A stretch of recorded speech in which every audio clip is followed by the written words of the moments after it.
Primeiro, capítulo 16, é a continuação do capítulo 15, com o transporte da arca que Davi fez de Kiriat Jearim para Jerusalém. Verso 1. Trazendo, pois, a arca de Deus, a puseram no meio da tenda que Davi lhe tinha armado, e ofereceram holocaustos e sacrifícios pacíficos perante Deus. Vamos entender.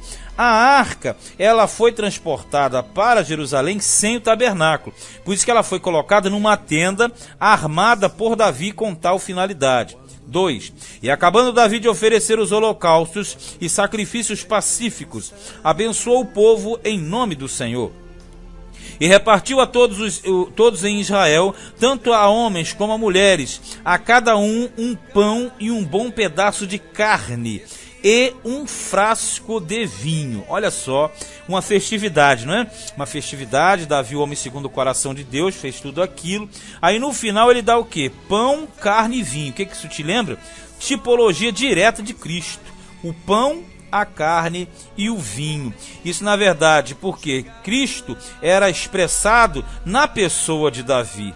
E você percebeu que Davi tinha toda essa conotação. Então ali há um encaixe, há um fechamento, uma tríade, pão, carne e vinho, que na verdade era símbolo de quê? Holocausto, era símbolo de manjares e é símbolo de libação.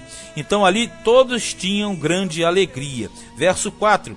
E pôs perante a arca do Senhor alguns dos levitas por ministros, isso para recordarem, louvarem e celebrarem ao Senhor Deus de Israel. Era Asaf o chefe e Zacarias o segundo, e depois dele Jeiel e Semiramote, e Jeiel e Matitias, e Eliabe, Benaia e Obed-edom, e Jeiel com alaúdes e com harpas. Detalhe, esse Benaia aqui tem nada a ver com Benaia, filho de Joiada não, aquele de guerra, esse aqui é linhagem levita. E Asaf se fazia ouvir com símbolos. Também Benaia e Jaziel, os sacerdotes estavam continuamente com trombetas perante a arca do concerto de Deus. Então, naquele mesmo dia, entregou Davi em primeiro lugar o salmo seguinte. O que é o salmo seguinte? Era aquele rigor, aquele critério que ele criou para louvar a Deus. Para louvarem ao Senhor pelo ministério de Asaf e de seus irmãos. Quando fala Asaf e seus irmãos, quer dizer a genealogia de Asaf. Você vai ter linha como a casa de Asaf e a casa de Etan, que é Gedutum. Então ali eles vão se revezar no canto. Então quando ele fala o salmo seguinte, ele já separava a música que seria entoada no dia seguinte. 8. Louvai ao Senhor, invocai o seu nome, fazei conhecidos entre os povos os seus feitos. Quer dizer, aqui já está justamente o salmo que ele deixou. Fazei conhecido entre os povos os seus feitos, cantai-lhe, salmodiai-lhe, e atentamente falai todas as suas maravilhas, gloriai-vos no seu santo nome. Alegre-se o coração dos que buscam o Senhor. Buscai o Senhor e sua força, buscai a sua face continuamente. Lembrai-vos das suas maravilhas que tem feito, dos seus prodígios e dos juízos da sua boca. Vós, semente de Israel, seus servos, vós, filhos de Jacó, seus eleitos. Você percebe que o cântico aqui apresentado, ele é justamente no estilo dos salmos.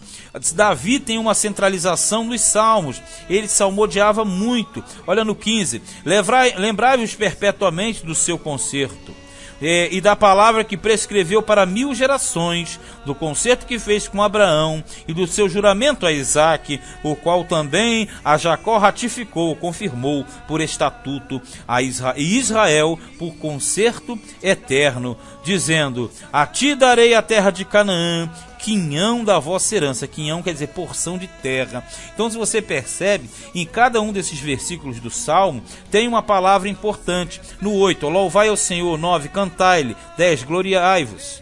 11, buscai o Senhor. 12, lembrai-vos. Então, quer dizer, sempre chamando a atenção e dando uma ênfase a ter um coração perfeito, inteiro ao Senhor. 19, sendo vós em pequeno número, poucos homens e estrangeiros nela, na época da peregrinação, andavam de nação em nação e de reino em reino, de um reino para outro povo. A ninguém permitiu que os oprimisse e, por amor deles, repreendeu reis, dizendo: não toqueis os meus ungidos e os meus profetas, não façais mal. Veja que quando ele fala a respeito disso aqui, está falando na coletividade, porque muitos pegam essa questão de ungido, de profeta, para qualificar uma pessoa ou outra, já que não. Quando fala meus ungidos e meus profetas, está falando o quê? Que Israel era um povo sacerdotal. Que Israel era, na verdade, um povo ungido, um povo profético, e não somente humanamente falando, a pessoa física. Cantai ao Senhor em toda a terra, anunciai de dia em dia a sua salvação. Contai entre as nações a sua glória, entre todos os povos as suas maravilhas, porque grande é o Senhor, e muito digno de ser louvado, e mais tremendo é do que todos os deuses. Porque todos os deuses das nações são vaidade, quer dizer, são madeira, pau, pedra, né? Porém o Senhor fez os céus, majestade e esplendor há diante dele, força e alegria no seu lugar. Dai ao Senhor a família das nações, dai ao Senhor glória e força, dai ao Senhor a glória de seu nome. Trazei presentes e vinde perante ele, adorai ao Senhor na beleza da sua santidade. Veja que a entonação de Davi, ela é toda voltada para uma glorificação profunda do Senhor. E esse salmo ele entregou na mão de Asaf e falou: olha, cante isso aí amanhã. Trema perante ele, trema toda a terra, pois o mundo se firmará para que se não abale. Alegrem-se os céus e regozije-se a terra. E diga-se entre as nações: o Senhor reina. Brama o mar com a sua plenitude, exulte o campo com tudo o que há nele.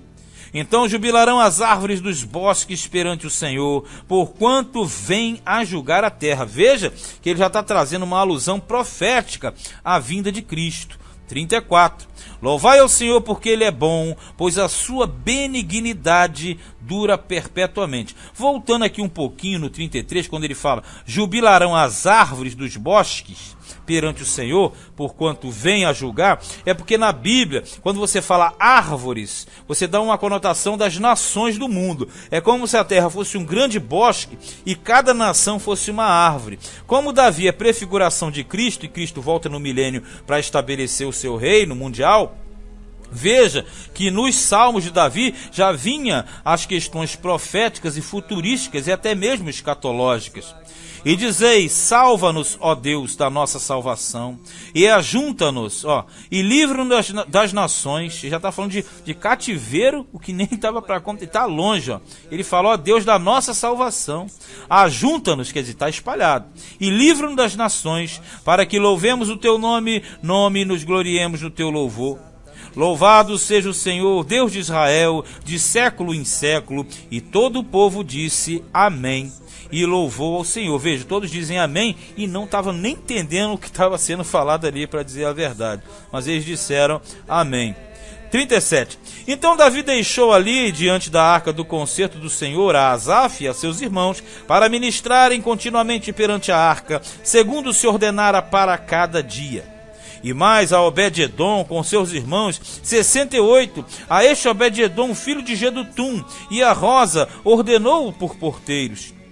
E mais a Zadok, o sacerdote, e a seus irmãos, os sacerdotes, diante do tabernáculo do Senhor, no alto que estava em Gibeão, para oferecerem ao Senhor os holocaustos sobre o altar dos holocaustos, continuamente pela manhã e à tarde. É o sacrifício da manhã e da tarde. E isso segundo tudo o que está escrito na lei que o Senhor tinha prescrito a Israel. Então você verifica a atenção que Davi teve. A atenção que Davi, ele demonstrou para com as coisas de Deus. Ele organizou os turnos. Aqui fala no 39, e mais a Zadok, o sacerdote, a seus irmãos, os sacerdotes, diante do tabernáculo do Senhor, no alto que estava em Gibeão. Porque nessa época, o alto de Gibeão ainda não tinha sido retirado, embora fosse errado, que a gente vai falar até mais na frente. Muitos aspectos que não eram da vontade do Senhor, até nisso aí, o próprio Davi ainda permaneceu alguns atos, mas futuramente isso vai ser removido. Então a gente percebe a grande dedicação de Davi, aqui no versículo, voltando um pouquinho, aqui no versículo de número 38 ainda fala assim: e mais a Obed-edom com seus irmãos 68. A este Obed-edom, filho de Jedutum, e a Rosa ordenou por porteiros. Quando você pega no sentido de Obed-edom, o próprio Obed-edom, que ele era, e você sabe que ele era de uma nação estrangeira, ele é incorporado ao sistema. Por que isso? Quando ele fica a arca fica na casa de Obed-edom, automaticamente eles viram que a prosperidade chegou a Obed-edom, que é uma outra prefiguração de Cristo, é uma outra prefiguração do reino milenial, porque Cristo, ele vai incorporar a Israel aqueles estrangeiros, assim como a igreja também não ficou restrita somente aos judeus, mas ele incorporou estrangeiros. E aqui a questão dele incorporar Obed-edom no sistema do trabalho do templo, embora fosse como porteiro,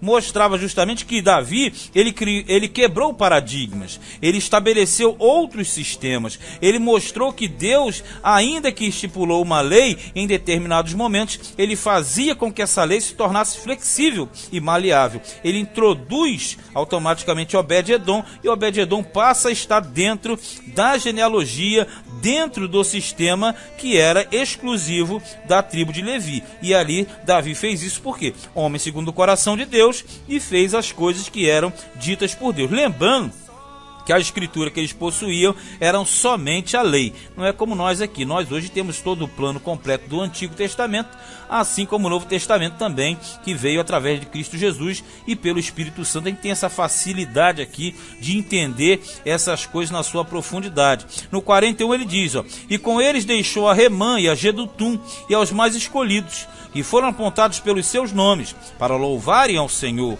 porque a sua benignidade dura para sempre. Essa expressão, sua benignidade dura para sempre, é muito usada nos salmos que nós vamos estudar mais à frente. Com eles, pois, estavam Remã e Jedutum, e trombetas e símbolos, para os que os faziam ouvir, e instrumentos de música de Deus. Porém, os filhos de Jedutum estavam à porta. O que quer dizer a porta? A porta é na portaria. É justamente ajudando naquela questão das entradas. Depois nós vamos entender como é que funciona o negócio, porque aqui é bem reduzido. Na questão do templo vai aumentar e muito isso. 43. Então se foi todo o povo, cada um para a sua casa, e tornou Davi para abençoar a sua casa. Quer dizer, abençoar a casa que Deus o dera. Porque ele ali está fazendo o seguinte, vê bem, ele transporta a arca para Jerusalém e também tem uma casa dele. Só que tanto essa casa quanto o tabernáculo não chegam a ser a plenitude do reinado de Salomão, porque a casa dele vai se tornar num grande palácio, e a arca que ele levou vai se tornar num grande templo. Mas isso vai acontecer somente no período posterior, o período do filho dele, que é o período de Salomão. E no próximo capítulo vai ser justamente quando ele planeja a construção do templo. Você veja que uma coisa vai chamando outra, mas sempre tem o risco da pessoa se empolgar demais e ir além daquilo que Deus estava estipulando, que vai ser o que vai acontecer no 17, quando ele planeja o templo e Deus bloqueia, embarga a obra dele. Então esse foi 1 Crônicas capítulo 16.